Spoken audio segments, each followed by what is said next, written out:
At kaugnay pa rin po ng usapin sa 4-day work week ng mga kawani po ng gobyerno. Makakausap po natin ngayon sa linya ng telepono si Director Liza Agamata mula po sa Civil Service Commission. Ma'am, magandang hapon po sa inyo.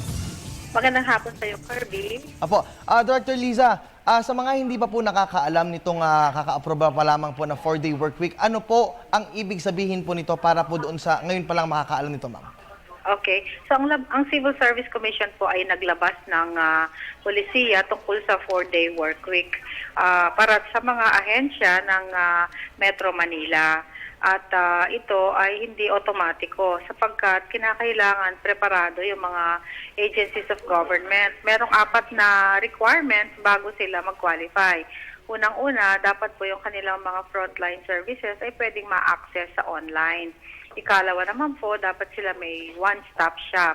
At pangatlo naman ay dapat meron silang call center or PABX telephone at may dapat sumasagot na agent or staff na makakapagbigay ng kasagutan sa queries, no? At yung pang-apat naman ay dapat may database at meron silang baseline data tungkol sa overall performance ng kanilang opisina. Maraming detalyeng kinakailangan ito. In fact, 10 items ito. At ilan dito yung employee satisfaction, yung electricity consumption, yung client satisfaction, among others.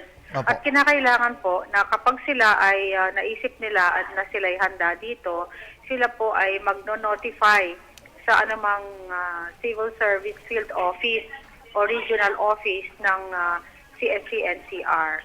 Opo. Director Liza, nabanggit niyo po na hindi po automatiko na applicable po agad ito sa mga government agency. Meron po silang dadaan ng process sa pag-apply po nito nga 4-day work week. Sa ngayon ba, ma'am, meron na po ba tayong naaprubahan as per 15 days po na application po nito?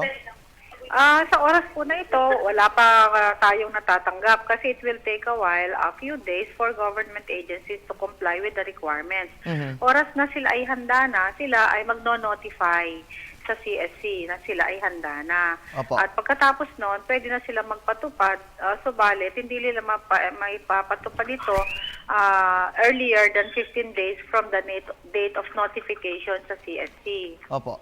Opo, ma'am, sakali po bang maaprubahan ng isang ahensya ng gobyerno na magpatupad po ng 4-day work week, yung mga polisiya po na nilagay po natin o mga rules and regulations po na nilagay po natin doon sa memorandum, kung hindi po makakomply yung isang ahensya, for example po, hindi po nila mabigay yung one-stop shop or kung ano man po, maaari po bang ma-declaim po or i-revoke po yung kanilang approval sa CSC?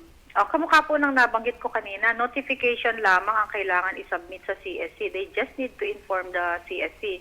Honor system ito na pag sinabi nila at sinertify nila na sila ay handa na, iti-take namin na totoo, no? Accurate yung information na binigay ng head of agency. At alam po ng head of agency ang kanilang accountability kapag hindi accurate ang information na binigay nila sa Civil Service Commission. Opo. At kapag sila po ay nagpatupad na after notification and 15-day window and pilot run of 1 month at nagpatupad na sila, subalit nakatanggap po kami ng complaints mula sa publiko through our contact center ng bayan, ay maaari po namin i-revoke anytime itong pagpapatupad ng anumang ahensya ng pamahalaan sa Metro Manila.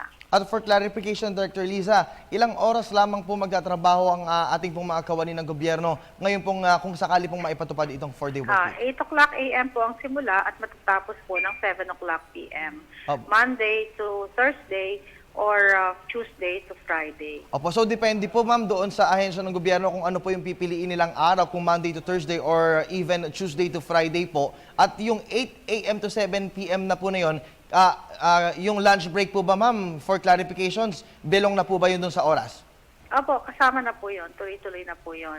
Okay. At bilang panghuli na lang, ma'am, meron ba kayong nais pong ipahayag po sa ating pong mga kababayan?